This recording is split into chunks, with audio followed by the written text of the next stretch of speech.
I've spent a decade analyzing risk for the most aggressive hedge funds in Chicago. I know exactly when a stock is going to tank, when a CEO is lying through his teeth, and when a structure is too decayed to save. But as I pulled my midnight blue Porsche onto the gravel driveway of my family's estate in Winnetka, I realized I'd ignored the biggest liability in my own portfolio. The people who shared my DNA. "I'm home early," I whispered to the empty car, a small, tired smile playing on my lips. I'd just closed a merger in London that would net me a seven-figure bonus. I wanted to surprise my parents. I wanted for one fleeting moment to feel like a daughter instead of a bank account. The fog from Lake Michigan rolled across the manicured lawn like cold smoke. The $12 million French provincial mansion loomed ahead, its windows glowing with amber light. To the world, this was the sterling fortress, the ancestral seat of a publishing dynasty. To me, it was a debt-ridden monument to vanity that I had spent 3 years keeping afloat. I bypassed the main entrance using the side garden gate. I intended to sneak into the kitchen for a glass of water before heading up to my wing. But the sound of laughter stopped me. It was coming from the stone terrace overlooking the lake, the sound of crystal clinking and the heavy, sweet scent of my father's expensive Cuban cigars. I stood in the shadows of the ivy-covered trellis, my hand frozen on the door handle. "Oh, Julian, don't be so dramatic," my mother, Beatrice, sighed. I could hear the rustle of her silk robe. "Maya isn't that bad. She's just grey, like a rainy Tuesday. She has no spark, no elegance. I don't know how she ended up so dreadfully boring." "Boring is one thing, Beatrice." My father's voice boomed rich with the arrogance of a man who still thought he owned the world. "She's a killjoy. Did you see her face when I bought the vintage yacht last month?" She lectured me on liquidity ratios for an hour. In my own house, the girl has the soul of a spreadsheet. A third voice joined in my Aunt Vivian, a woman whose face was held together by plastic surgery and bitterness. "It's the tragedy of the plain Jane, isn't it? She's 30, no husband, no social life. She just lurks in that upstairs office like a ghost. It's embarrassing when our friends ask what she's doing. She's in risk management, I tell them. They look at me with such pity. The real risk." My father chuckled a dry, dismissive sound that made my stomach turn. "Is that she'll never leave." "Why would she?"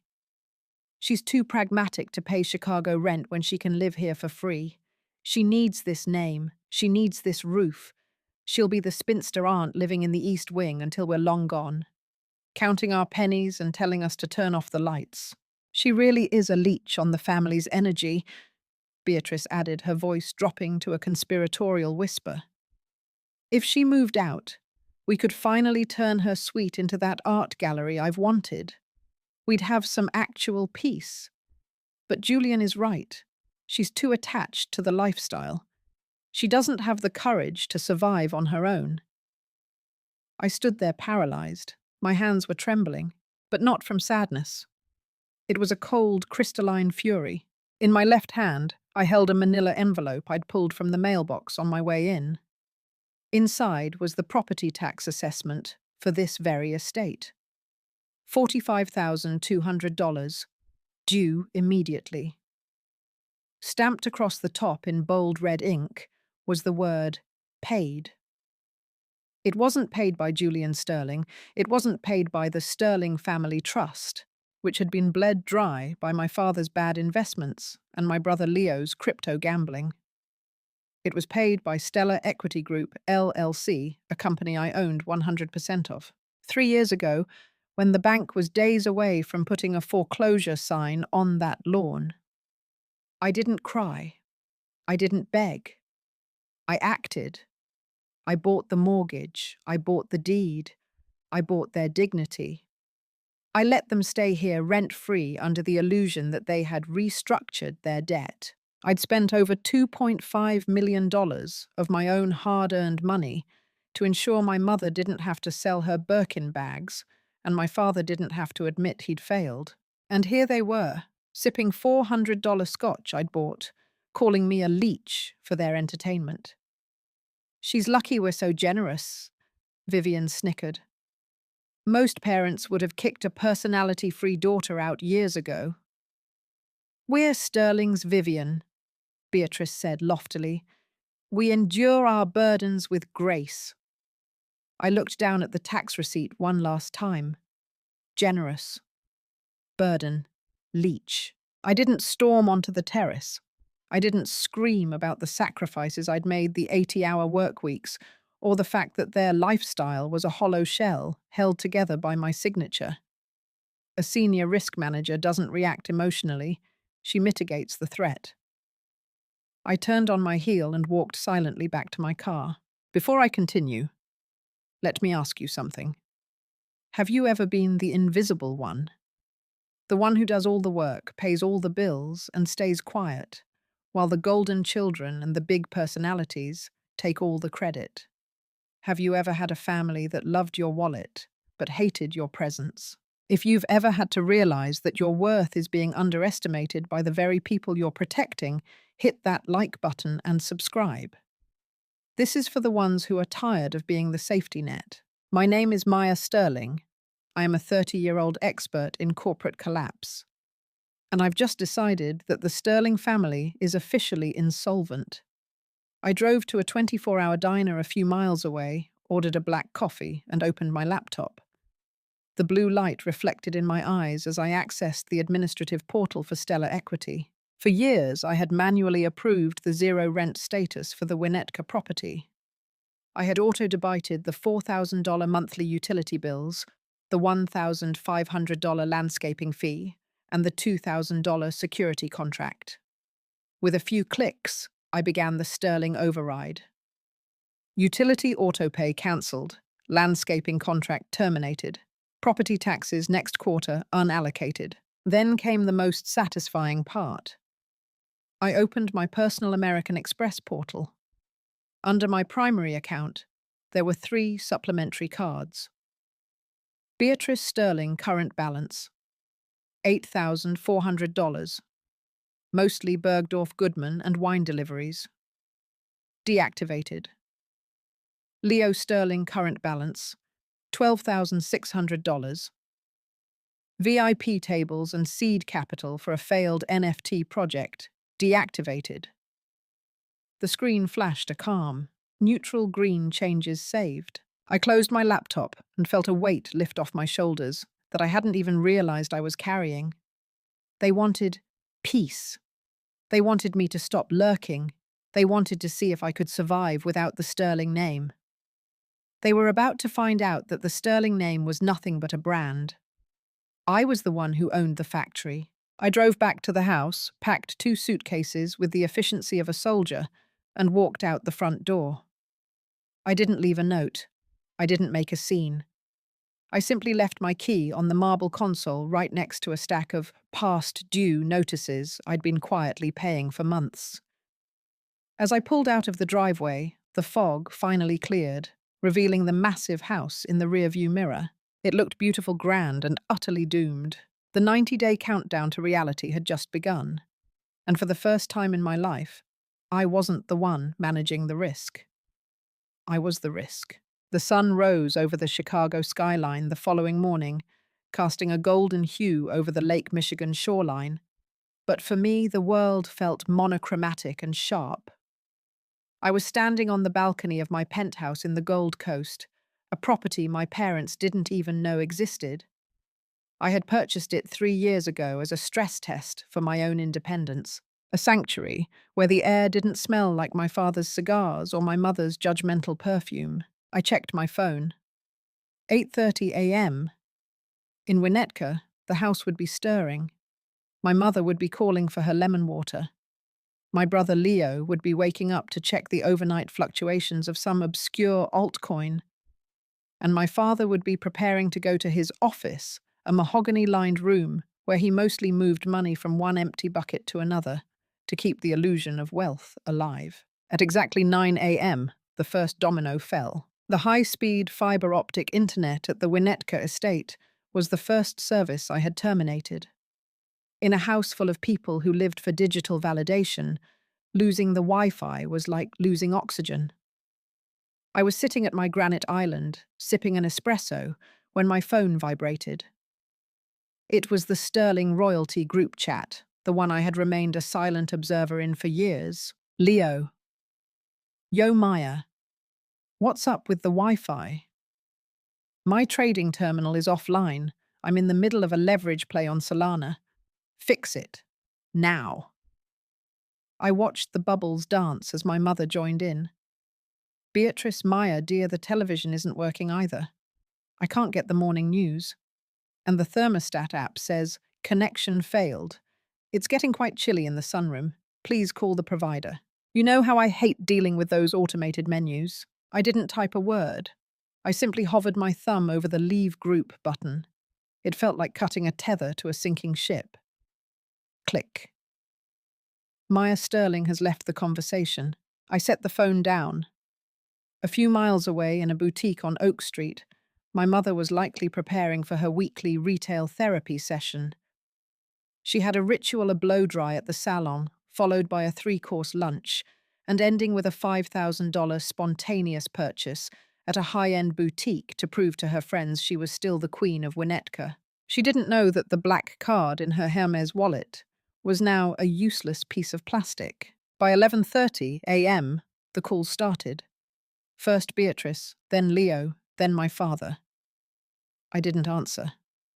I sat at my desk, reviewing the risk profiles for a new tech acquisition. I was focused. I was productive. I was, for the first time in my life, unburdened by the parasitic anxiety of my family's demands. Around 1 p.m., I decided to check the security feed. I still had access to the Ring cameras at the Winnetka house, one of the few things I hadn't disconnected yet, because I wanted to see the exact moment the facade cracked. A silver Lexus pulled into the driveway. It was Sienna Leo's fiancée, a woman who wore aspiration like armor. She hopped out of the car looking agitated. Leo met her at the door, still in his silk pajamas. They were gesturing wildly toward the house. Even through the low-quality audio of the doorbell camera, I could hear the word internet and contract being thrown around like insults. Then a second car arrived. A white van with a logo that my father would find deeply offensive. Artisan Landscaping and Pool Services. The foreman didn't even get out of the van. He stayed in the driver's seat and spoke to my father through the window. "Sorry, Mr. Sterling," the man said, his voice echoing through the camera. "Orders from the corporate office. The contract has been terminated for non-payment. We're scheduled to winterize the pool today, and then we're off the account. Good luck with the leaves." My father stood on the porch, his face turning a shade of purple that matched his expensive tie. "Non-payment? Don't be ridiculous. My daughter handles the accounts. There must be a bank error." "No error, sir," the foreman replied. "Accounts closed. Have a nice day." I watched my father retreat into the house, slamming the heavy oak door so hard the camera shook. I closed the laptop. The silence of my penthouse was beautiful. Day 3 of the Sterling override began with a drop in temperature. A late-season Chicago cold snap was moving in, and the Winnetka house a drafty. 10,000-square-foot monster required a massive amount of natural gas to stay warm. The gas company had been very clear when I called them. "Since the account holder Stellar Equity has requested a service stop, we will be disconnecting the line by noon on Wednesday, unless a new resident takes over the billing." I knew Julian wouldn't have the credit score to open a new account. Not after the bankruptcy he'd hidden from everyone but me. I spent my Wednesday morning at a high-end gym, working off the lingering adrenaline of the past 48 hours. When I returned to my locker, I had 42 missed calls.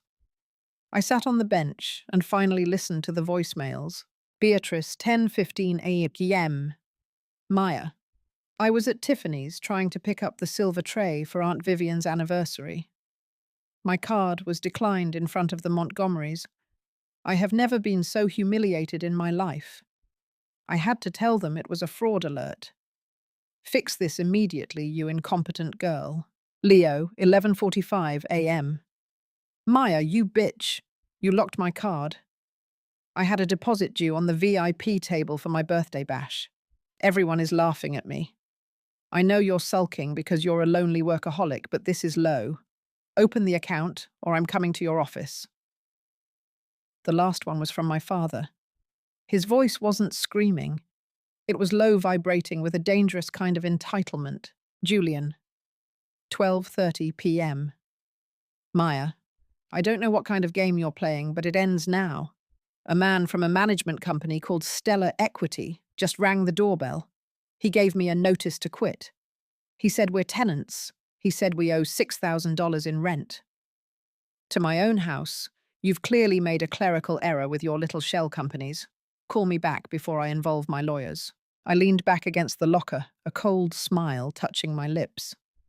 Lawyers? With what money, Julian? The sterling law firm of choice hadn't been paid in 6 months.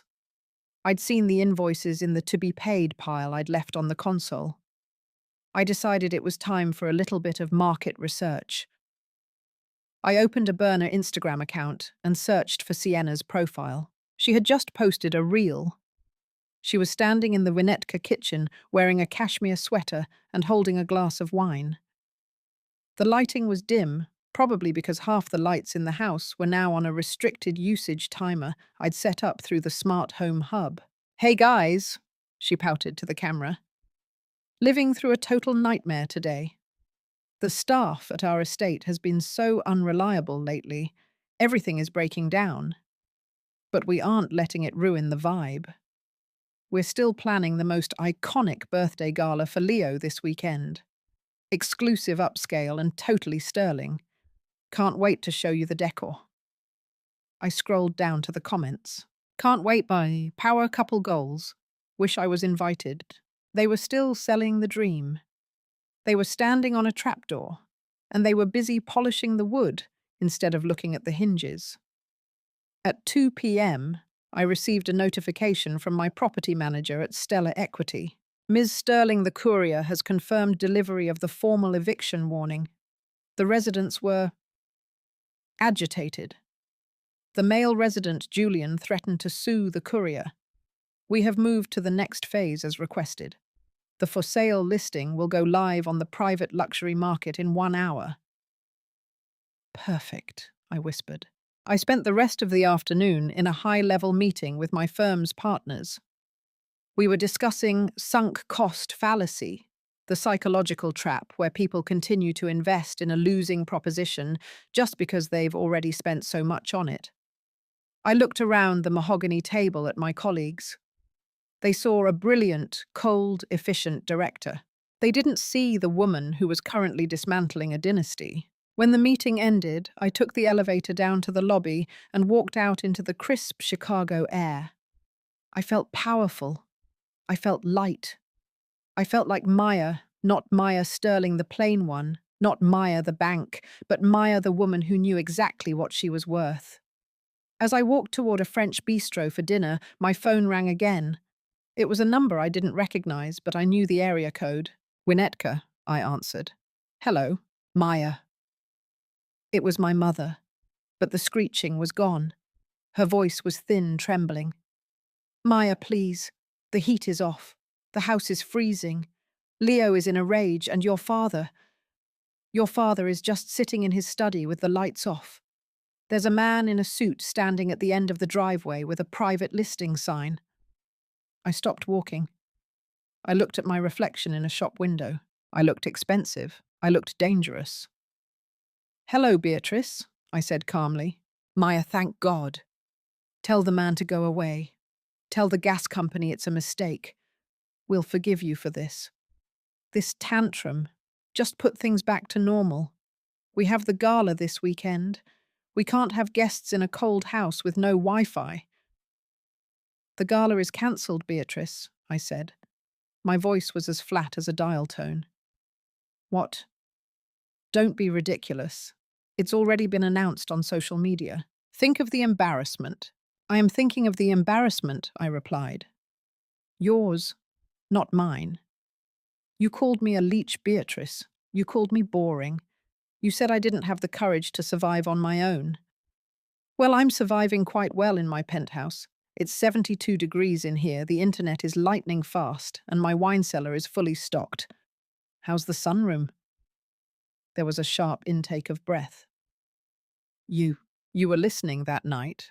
I was standing 5 feet away with a $45,000 tax receipt in my hand, I said. A receipt I paid. Just like I've paid for your hair, your wine, Leo's failed investments, and the roof over your head for 3 years. Maya, we're family, she wailed. No, I said. You're a liability, and I've just liquidated you. You have 48 hours to pay the $6,000 in rent to Stellar Equity, or the eviction becomes public record. And Beatrice. Don't bother calling back. This number is being disconnected for you as well. I hung up. I sat down at the bistro, ordered a glass of the most expensive Sancerre on the menu, and opened my book. The Sterling family had spent 30 years teaching me that I was the plain Jane, who was lucky to be a part of their world. They forgot that I was the one who built the world they were living in. I took a sip of the wine. It tasted like victory. And for the first time in a long time, the risk was exactly where it belonged. 0. Part 4. The Intrusion. The 4th of July was months away, but the fireworks in the Sterling family had already begun. I was sitting in my glass-walled home office, watching the sunset dip below the horizon of Lake Michigan, when my building's concierge called, Ms. Sterling. The voice was polite but strained. There are 3 individuals in the lobby claiming to be your family. A Mr. Julian Sterling, a Mrs. Beatrice, and a younger man. They are quite insistent. They are currently shouting at the security desk about an emergency. I leaned back in my ergonomic leather chair, swirling a glass of sparkling water. Do they have an appointment? Marcus. No, Matt. And they aren't on your approved guest list. Then you know the protocol, I said, my voice steady. They are trespassing.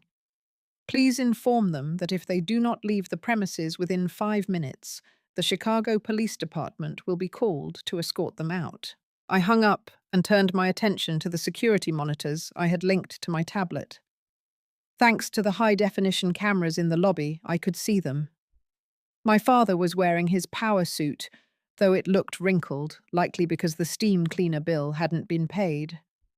My mother was clutching her Birkin like a life raft, her face a mask of panicked fury. Leo was pacing, his eyes darting around the marble lobby, probably looking for a way to bypass the elevators. They looked small. For the first time in 30 years, the great Sterlings looked like common grifters. I watched through the screen as Marcus delivered my message. The transformation was instantaneous.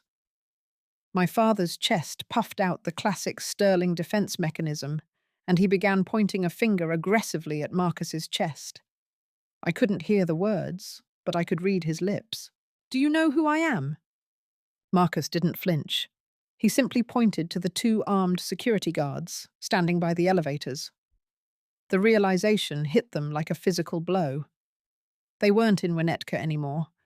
They were in my world now, the high-stakes, high-security world of the Gold Coast, where money talks and entitlement is a foreign language. Finally defeated by the cold professionalism of the building staff, they retreated through the revolving doors. I watched them stand on the sidewalk of Lakeshore Drive, arguing under the streetlights. They looked cold. It was 40 degrees out, and they had likely driven here in Leo's car, because my father's Mercedes had a GPS-linked kill switch for missed lease payments. Another oversight I had stopped fixing. They didn't know I was watching them.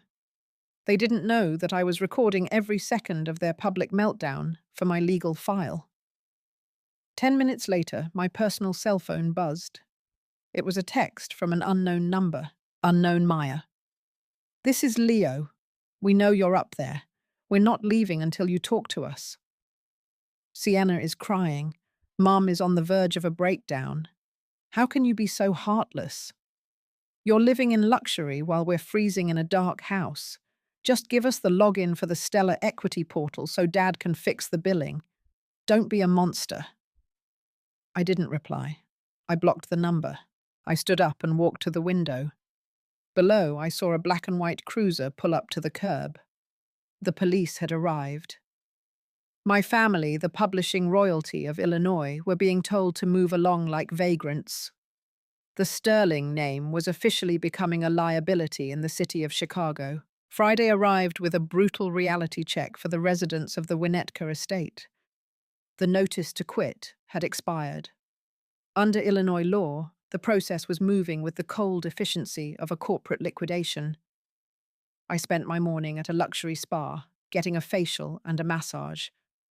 I needed to be relaxed for what was coming next. My phone remained on Do Not Disturb, except for notifications from my property manager. Property manager listing is live. We already have 3 cash offers from developers interested in the lot. The residents have refused to allow a walkthrough. We are moving forward with the forced sheriff sale protocol. By 3 p.m., the social media storm broke. I opened Instagram and went straight to Sienna's profile. The gala was supposed to be tomorrow. Instead of posts about floral arrangements and Wagyu beef, the grid was a chaotic mess of legal injustice rants. Sienna had posted a series of slides with white text on a black background. I am heartbroken to announce that the Sterling Anniversary Gala is postponed due to a hostile corporate takeover of the family estate. It is devastating to see how greed can turn a family member against their own flesh and blood. Please pray for us during this difficult time as we fight to keep our home from an anonymous corporate predator. The comments were a bloodbath. Anonymous predator. Isn't that Maya's company? Wait. I thought you guys owned the house outright. Is it true the electricity is off? I drove by and the place was pitch black. The perfect life Sienna had spent years curated was evaporating in real time. Her followers, the very people she sought to impress, were now smelling blood in the water. I refreshed her story. A new video appeared. It was Sienna, her makeup smudged, filming a house tour of the darkened mansion. Look at this, guys, she sobbed, panning the camera over the expensive furniture covered in dust. We're sitting here in the dark because my sister-in-law, a multi-millionaire, decided to cut the power. She's trying to evict her own parents. This is what girl boss culture really looks like. It's pure evil. Then the camera panned to Leo. He was sitting at the kitchen island, surrounded by empty wine bottles, the expensive stuff I'd left behind. He looked disheveled, his golden boy persona replaced by the haggard look of a man who had never faced a consequence in his life. Maya, Leo shouted at the camera. His voice slurred. I know you're watching. You think you're so smart with your LLCs and your audits. You're nothing. You're just a lonely, bitter accountant who's jealous of what Sienna and I have. You can take the house, but you'll never have the love we have. I watched the video and felt nothing, no anger, no regret, just a profound sense of relief that I was no longer responsible for managing this level of dysfunction. I picked up my phone and called my property manager. Mr. Henderson, I said, I just saw the social media posts. They are claiming hostile takeover. I want you to release the audit summary to the local papers and the Winnetka Neighborhood Association. Not my name, just the facts of the Stellar Equity Group's involvement. You mean the zero rent ledger? Henderson asked. Exactly, I replied. I want the public record to show that the predator has provided $3.2 million in free housing utilities and debt relief over the last 48 months. Let the influencers explain that to their followers. Consider it done, Ms. Sterling. By 7 p.m., the narrative shifted. A local Chicago news blog picked up the story, Winnetka Mansion Eviction, Hidden Records, show bankrupt dynasty, lived on anonymous benefactor's dime for years. The article didn't name me, but it listed the numbers. The public realized the Sterlings weren't victims. They were the ultimate leeches. My phone rang. It was an unrecognized number again. I answered, knowing it would be the final act. Maya. It was my father. He sounded old. The booming, arrogant, patriarch voice was gone, replaced by a hollow rasp. Yes, Julian. We saw the article. Henderson sent us the full ledger. I didn't realize. I didn't know the property taxes were that high. I didn't know the mortgage was completely dissolved. You didn't know because you didn't want to know, I said. You wanted to live in a fantasy where you were still the king of the castle, and I was just the servant who kept the lights on. Well, the lights are off now, Julian, in every sense of the word. Where are we supposed to go, Maya? We have no cash. The bank accounts are frozen. Leo's car was repossessed an hour ago. There is a 2-bedroom apartment in Aurora, I said. I've prepaid the first 6 months of rent. It's modest, it's humble, it's exactly what you can afford on the social security checks you've been ignoring. Aurora! My mother's voice shrieked in the background. That's 40 miles away. There isn't even a country club there. Exactly, I said. It's a place where you can live a real life. A life without grey daughters to fund your Birkin bags.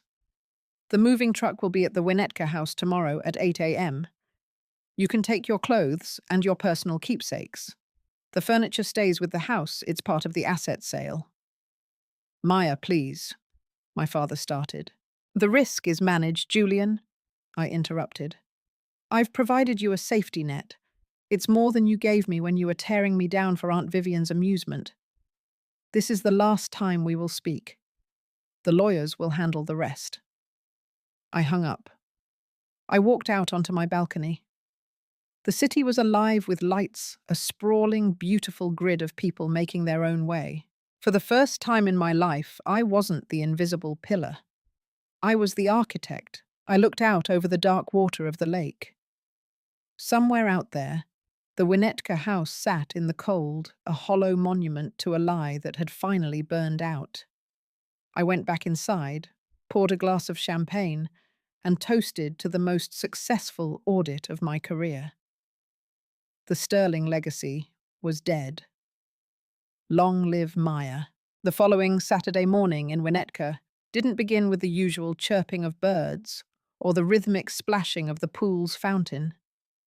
Instead, it began with the heavy rhythmic thud of a fist against the reinforced oak of the front door and the flashing blue and red lights of a Cook County Sheriff's vehicle reflecting off the morning dew. I watched the scene unfold from the comfort of my Gold Coast, study my iPad displaying the live feed from the doorbell camera. I had retained the security subscription for one reason only. I wanted to witness the exact moment the Sterling name officially lost its value. "Sheriff's office, open up," the deputy shouted. It took 5 minutes for the door to creak open. My father Julian stood there in a silk dressing gown that had seen better days, his hair dishevelled a shadow of the man who once commanded boardrooms. Behind him, Beatrice was clutching a pashmina shawl as if it were a shield, her eyes wide with a mixture of terror and indignation. "This is an outrage," Julian's voice cracked. "Do you have any idea the caliber of people you are disturbing?" "This is a private estate." "Not according to the court, sir," the deputy replied, his voice a flat Midwestern monotone. He held up a stack of papers. "This is a court-ordered eviction and a writ of possession. Stellar Equity Group, LLC, has taken full possession of the property as of midnight. You have 4 hours to remove your personal belongings. Anything left after 12:00 p.m. will be considered abandoned property and will be removed by the professional movers waiting at the end of the driveway." 4 hours, Beatrice shrieked. "It takes 4 hours just to inventory my closet, Maya. Where is Maya? Tell her to stop this immediately." The owner of Stellar Equity is not present, ma'am, the deputy said, stepping inside the foyer. And I've been instructed to remind you that any interference with this process will result in immediate arrest for obstructing a court order. I watched as the professional movers, a crew I had hired specifically for their efficiency and lack of sentimentality, began streaming into the house. They didn't treat the sterling heirlooms with the reverence my parents expected. They treated them like cargo. By 10 a.m., the scene was pure chaos. Leo and Sienna arrived in a battered rideshare vehicle, having spent the night at a friend's condo after Leo's car was repossessed. Sienna was still trying to film her phone held high, her voice a shrill weapon. "Look at this. The police are literally throwing a war hero's family onto the street." She yelled at her screen, conveniently forgetting that my father's war service consisted of a 6-month stint in an office in Virginia 40 years ago. "Maya Sterling, if you're watching this, you are a monster. You are destroying a legacy for a paycheck." I watched Leo try to grab a crate of expensive wine, only to be stopped by a mover. "Sorry, pal. The contents of the cellar were listed as part of the home's assets in the sale agreement. You can take your clothes and your laptop. Leave the vintage Bordeaux." "That's my wine," Leo roared, his face turning a dangerous shade of crimson. "My sister bought that for me." "Actually," I whispered to the screen, "I bought that for the house, and the house is no longer yours." Watching them scramble was like watching an ant colony after someone had stepped on the mound. For 30 years, they had moved with a slow, languid grace, fueled by the certainty that the world would always provide for them. Now they were frantic. They were stuffing designer clothes into trash bags because they again didn't have enough suitcases. They were arguing over who got to keep the one remaining tablet that still had a charge. At 11:45 a.m., the sheriff's deputy walked through the house, ringing a handbell. 15 minutes, move it to the sidewalk." The final shot on the camera was the most jarring. My father, the great Julian Sterling, was standing on the curb of the driveway he had once patrolled like a king. He was holding a single tattered briefcase and a framed portrait of his grandfather. Beside him, Beatrice was sitting on a pile of trash bags, weeping into her hands. The moving truck pulled away, and a locksmith began changing the tumblers on the front door. The blue and red lights faded as the sheriff's car drove off. The Sterlings were officially homeless in Winnetka. The Sterling Fortress was now just asset number 402 in the Stellar Equity portfolio. The drive from the lush lakeside greenery of Winnetka to the gritty, industrial-tinged suburbs of Aurora is only 40 miles. But for my family, it might as well have been a trip to another planet. I had arranged for a private car service to transport them to their new residence. I wasn't completely heartless. I didn't want them wandering the streets, but I wanted them to feel every inch of the descent. The apartment I'd rented for them was a garden unit, a polite Chicago term for a basement. It was clean, functional, and entirely devoid of crown-molding marble floors or lake views. It sat across the street from a 24-hour laundromat and a discount tire shop. I received a notification from the driver's app, drop-off complete. Then the messages started. Not from the group chat I'd blocked that from various new burner numbers they were clearly creating in a state of panic. Unknown 3:12 p.m. Maya. This is your mother. We are in a basement. There is a smell of laundry detergent and exhaust fumes. The carpets are beige, Maya. Beige. You cannot be serious. Your father is refusing to unpack. He says he's going to call the governor. Please send a car to take us to a hotel. The Ritz. Even the Hilton. Just get us out of here. Unknown 4:45 p.m. Leo here. Sienna just left. She saw the apartment and told me she needs space to process. She took the last $500 from Mum's secret stash and called an Uber back to the city. My life is over. I hope you're happy in your tower, you cold-blooded snake. I sat in my penthouse, the floor-to-ceiling windows, offering a panoramic view of the sparkling Navy Pier Ferris wheel. I felt a strange, hollow sensation. It wasn't guilt. It was the feeling of a job finally finished. For years, my mind had been a cluttered map of their debts, their lies, and their constant suffocating needs. Now that map was blank. I decided it was time for the final audit. I dressed in a sharp, charcoal grey power suit, the kind that makes people stand up a little straighter when you enter a room, and took my car down to Aurora. I didn't want to argue. I didn't want to gloat. I wanted to deliver the terms of their new life. When I arrived at the apartment complex, the contrast was even sharper than I'd imagined. My family's designer luggage looked absurd sitting on the cracked linoleum of the hallway. I knocked on the door of Unit 1B. Leo opened it. He looked terrible. His hair was greasy. His expensive linen shirt was stained. And the arrogance had been replaced by a feral, cornered look. "You have a lot of nerve showing up here," he spat. "Move aside, Leo," I said, my voice projecting the quiet authority I used to shut down aggressive traders. I walked into the small living room. My father was sitting on a folding chair, the only furniture they'd managed to bring, staring at a blank wall. My mother was in the kitchenette, staring at the modest electric stove as if it were an alien artifact. "Beatrice, Julian," I said. My mother spun around. "Maya." "Oh, thank God. You've come to your senses. The joke is over, right?" This was a lesson.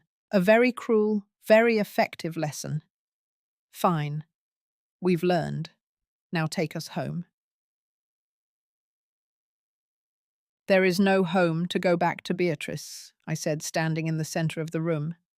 "The Winnetka house is under contract. The closing is in 30 days. The proceeds will go toward paying off the massive debts Stellar Equity took on to save you 3 years ago. There will be nothing left." Julian finally looked up. "You're selling the family seat. You're erasing our history." "You erased your history when you stopped being able to pay for it, Julian," I countered. "I just kept the lights on for a few extra years so you could pretend. But the play is over. The curtain is down." I pulled 3 envelopes from my briefcase and set them on the laminate counter. "Here is the reality of your new lives," I said. Envelope 1. The lease for this apartment is paid for 6 months. After that, the rent is your responsibility. Envelope 2. A list of local employment agencies and the paperwork for your Social Security filings. Julian. You have enough credits for a modest monthly check.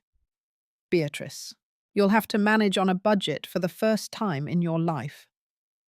And the third? Leo asked, his voice trembling with a mix of hope and greed. Envelope 3. I said, looking him dead in the eye. Is the Sterling Trust. It's a small fund I've set up. It's not for luxury.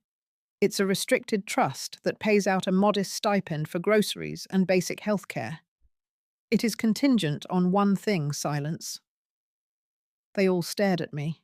If any of you posts a single word about me on social media, if you contact my firm, if you show up at my building, or if you speak to a tabloid, the trust dissolves instantly. You will be entirely on your own. No rent, no food, no safety net. You're blackmailing us, Julian whispered. I'm managing the risk, I corrected him. You've proven that you are toxic assets. This is the severance package. You can live a quiet, humble life here, or you can try to fight me and lose everything. The choice is yours. Beatrice began to sob, a low, keening sound that used to make me run to her side. Now it just sounded like static. How did you become so cold? She asked through her tears. We gave you everything. You gave me a front row seat to your vanity, I replied. You gave me the bill for your arrogance. And you gave me the motivation to become the woman who could take it all away when you stopped being grateful. You wanted a boring daughter. Well, boring daughters pay attention to the fine print, and the fine print says you're finished. I turned and walked toward the door. Maya. I turned and walked toward. Leo called out. Sienna left me. She took the money. She's gone. I paused at the threshold, my hand on the doorknob. I didn't turn around. In the world of risk management, Leo, we call that a divestment. You should be glad. She was the only thing more expensive than your crypto portfolio. I walked out of the apartment and into the cool evening air. I climbed into my car and sat for a moment listening to the hum of the engine. I looked at the Aurora skyline, a skyline of water towers and old brick factories. It wasn't the Gold Coast. It wasn't Winnetka. It was real. I put the car in gear and drove away. I didn't look back in the rearview mirror. I had spent 30 years looking back, trying to see if they were following me, trying to see if they were proud. I didn't need their pride anymore. I had my own. The Sterling name was dead. But Maya was just getting started. 1 year had passed since the night the Sterling name was stripped from the gates of Winnetka. In Chicago, a year is enough time for the seasons to kill the weak and for the strong to reinvent themselves entirely. For me, it was the first year of my life where I woke up without the phantom weight of someone else's debt pressing against my chest. I stood in my new headquarters in the West Loop. I had moved away from the cold, sterile glass boxes of the financial district. My new office was a sprawling 5,000 square foot industrial loft with exposed brick 20-foot ceilings and massive steel-framed windows that looked out over the grit and glory of the city. Above the entrance, etched in a font so sharp it could cut diamonds, was the name, Maya Strategic Advisory. I wasn't just a cog in the machine anymore. I was the machine. My morning routine had changed. I no longer spent my first hour checking the Sterling overdraft alerts. Instead, I spent it in my private gym boxing with a trainer who didn't care about my lineage, only my footwork. Every punch I threw felt like a final payment on the 30 years of plain Jane insults I'd endured. I was leaner, faster, and my eyes, once described by my mother as uninspired, now held the predatory glint of a woman who had survived a shipwreck and built her own island. Maya. The lead counsel for the Southside Redevelopment Project is on line 1. Sarah. My executive assistant called out. Sarah was a firebrand from the University of Chicago who treated me with more respect than my mother ever had, purely because she saw my brain as a weapon of mass construction. I picked up the phone while looking at a sprawling digital map of the city. I was no longer just managing risk. I was managing transformation. I had taken the capital liquidated from the Winnetka sale after paying off every cent of the family's toxic debt and funneled it into urban development. I was turning distressed assets into affordable housing and tech hubs. It was poetic. I was fixing broken structures, just like I had fixed my own life. Tell them the mezzanine financing is locked, I said, my voice resonating with a calm authority that I had once suppressed. If they want the Sterling seal of approval, they play by my rules. Efficiency or nothing. As I hung up, a notification flickered on my secondary monitor, the Aurora ledger. This was the private automated system that tracked the family's restricted trust. I didn't look at it often, but today, something caught my eye. Merchant name, the Golden Spatula, Aurora. Transaction type, payroll direct deposit. Recipient, Leo Sterling. I leaned back in my chair, a slow, genuine smile spreading across my face. Leo, the boy who once thought a $500 bottle of champagne was a basic necessity, was now a shift manager at a high-end kitchen supply store. He was selling cookware to the suburban families he used to mock. The data showed he hadn't missed a day of work in 4 months. He was finally learning the value of $1, not because he wanted to, but because he had to. But the real shock was the activity log for Beatrice. She had joined a local community garden.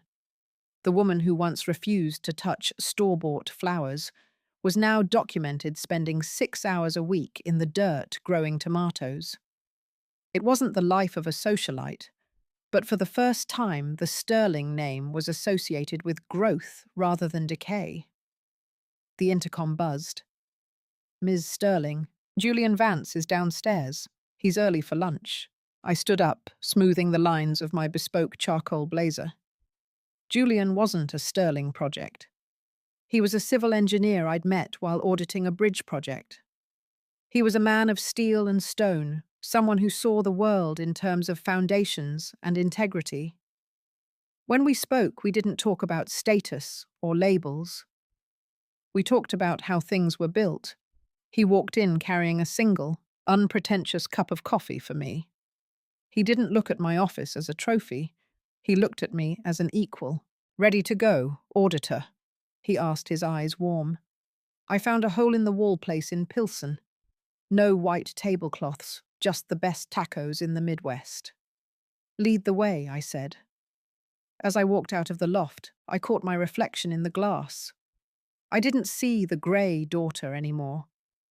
I saw a woman who had executed the most successful hostile takeover in history. I had taken my life back from the people who tried to make me invisible. The weekend brought a rare moment of stillness. I took my electric SUV out of the city, driving west, away from the glittering skyscrapers.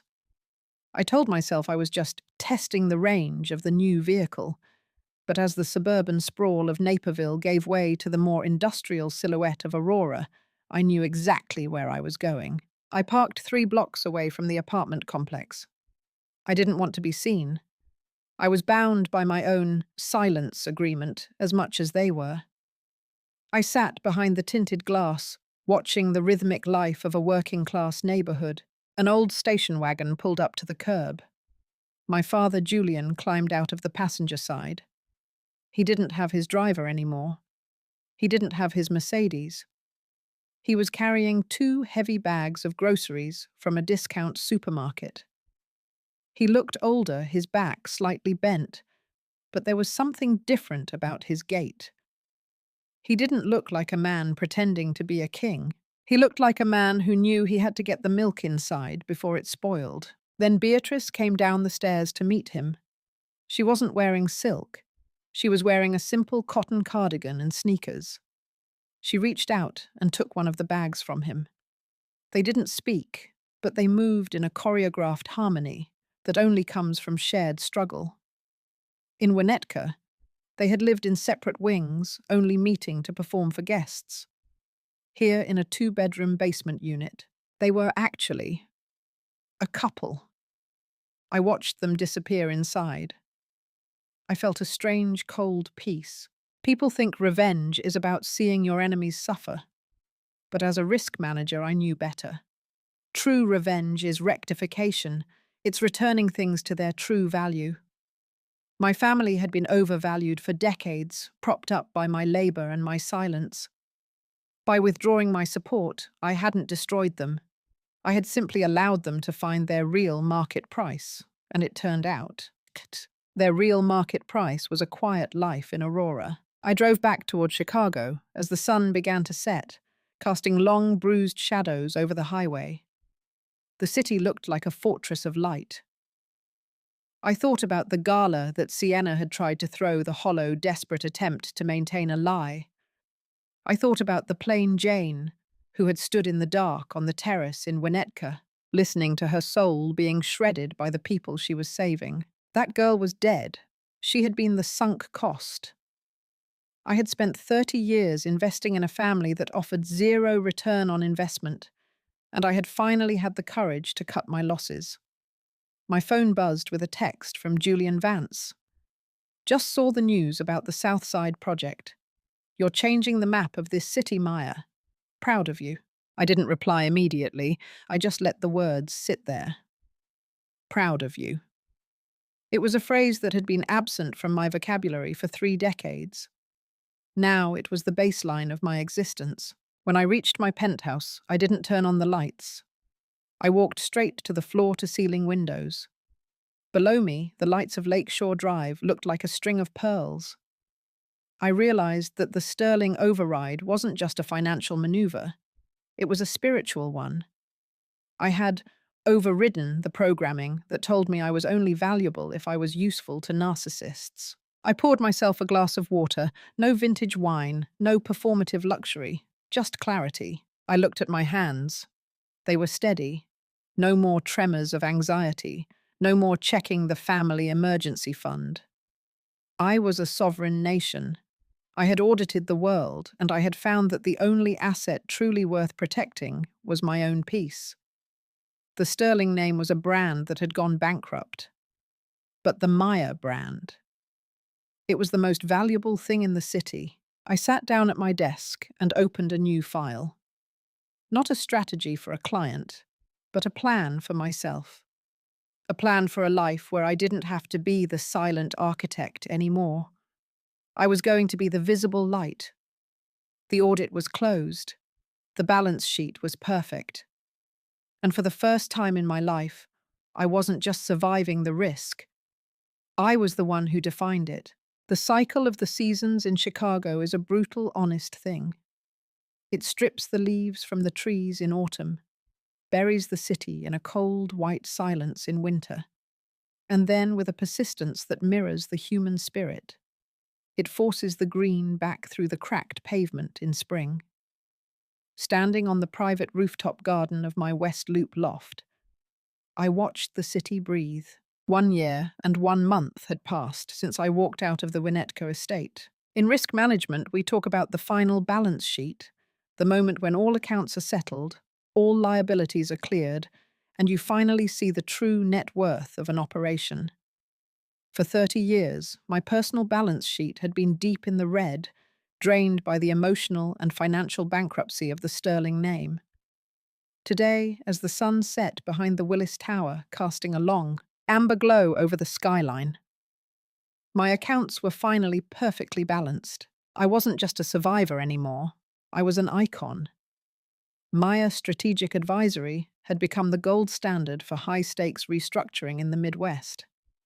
I had just signed a contract to lead the Legacy Project, a multi-billion-dollar initiative to revitalize the South Side's industrial corridors.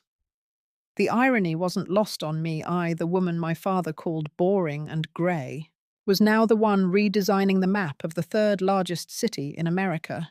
But the true victory wasn't in the press releases or the seven-figure consulting fees. It was in the silence of my phone. For the first time in my adult life, my phone was not a weapon. It didn't vibrate with desperate demands for money or toxic guilt trips about family loyalty. The Sterling Trust app sat quietly on my home screen, a digital cage that kept the family's dysfunction contained. I checked the logs one last time before I planned to delete the tracking software entirely. Current status stabilized. Julian and Beatrice were still in Aurora. According to the quarterly report from the property manager, they had stopped complaining about the beige carpets. My father had started a small garden in the communal plot behind the apartment building. The man who once demanded a full-time staff of 6 to maintain his lawn was now hand-pulling weeds in a patch of dirt the size of a dinner table. My mother, Beatrice, had joined a local book club at the public library. She wasn't the queen of Winnetka anymore, but in the photos the manager sent, she looked peaceful. Her face, no longer paralyzed by the fear of losing status, actually had lines of character. She looked her age, and for once she looked like she didn't mind. And Leo, my brother, the eternal golden boy, who had burned through millions of my dollars on phantom dreams, was now the highest-performing floor manager at the kitchen supply store. He had sent me a letter 3 months ago. I hadn't opened it immediately. I wasn't ready to let him back into my perimeter. But last night, I finally broke the seal. Maya, it read in his messy, hurried script. I saw your interview in Crane's Chicago business. You looked incredible. I wanted to hate you for what you did to us. For months, I sat in this apartment and cursed your name. But then I got my first paycheck that wasn't a gift from you. It was only $600 after taxes. I stared at it for an hour. It was the first thing in my life that actually belonged to me. I'm sorry. Not for the money, but for not seeing you. I hope one day you'll let me buy you a coffee. with money I actually earned. Leo. I folded the letter and tucked it into a drawer. I wasn't ready for coffee yet. Trust is an asset that takes decades to rebuild once it's been liquidated, but the insolvency of our relationship had been upgraded to restructured. That was enough for now. The evening air turned chilly, and I stepped inside my loft. The interior was a reflection of my new soul, open, honest, and filled with light. There were no family heirlooms here, no portraits of dead ancestors who had lived off the labor of others. Instead, the walls were adorned with modern art. I had chosen myself vibrant, bold pieces that screamed with color. Julian Vance was in the kitchen opening a bottle of wine. He didn't ask me how much the bottle cost. He didn't check the label to see if it would impress the neighbors. He just poured 2 glasses and handed one to me. "To the South Side Project," he said, clinking his glass against mine. "And to the woman who made it happen." "To the woman who had the courage to stop," I corrected him. We sat on the oversized velvet sofa, watching the city lights flicker on like 1,000 tiny diamonds. Julian began talking about a bridge design he was working on, explaining the tension cables and the load-bearing capacity of the pylons. I listened, truly listened, because I finally had the mental bandwidth to care about someone else's passion. I wasn't scanning the room for emergencies. I wasn't calculating the cost of the next disaster. I was just there. In the world of corporate finance, we often talk about the sunk cost fallacy, the human tendency to continue investing in a losing proposition because you've already spent so much. For 30 years, I had been the victim of that fallacy.